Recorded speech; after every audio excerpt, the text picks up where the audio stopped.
আলাইকুম। আমার কাছে যে মুরগটা দেখছেন এটা ব্রাহ্মা জাতের মুরগ। এই মুরগটা অনেক দিন ধরে আমরা লালিত পালিত করছি।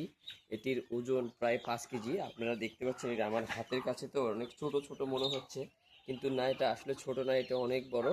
তো আসলে এই মুরগগুলা মূলত ফিড খায় এবং মাঝে মাঝে ধান খায়। আমরা দেখছি এখানে আমার আরও ছোটো ছোটো মুরগি রয়েছে, হাঁস রয়েছে।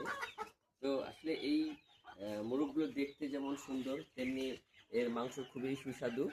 তো এই মোরগগুলা যদি আপনারা বাড়িতে 4টা 5টা করে পালতে পারেন, তাহলে অবশ্যই একটা উপকারে আসবে এবং ভালো একটা সৌন্দর্য বৃদ্ধি পাবে।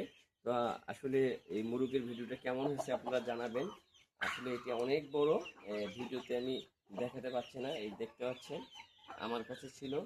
তো এটা আসলে সব জায়গায় যায় না। একটি সুন্দর করে ছোট্ট একটি ঘর করে দিলে এই ঘরের ভিতরেই সারাদিন থেকে যায়। মাঝে মাঝে ছেড়ে দিলে তাহলে একটু আলো বাতাস পেলে আরও অনেক ভালো থাকে। আর এর বিশেষ রোগ বালাই বলতেই নেই। মাঝে মাঝে আমরা ওষুধ একটু খাওয়াই, এই ওষুধে এইটুকুই, আর অন্য কোনো কিছুই না।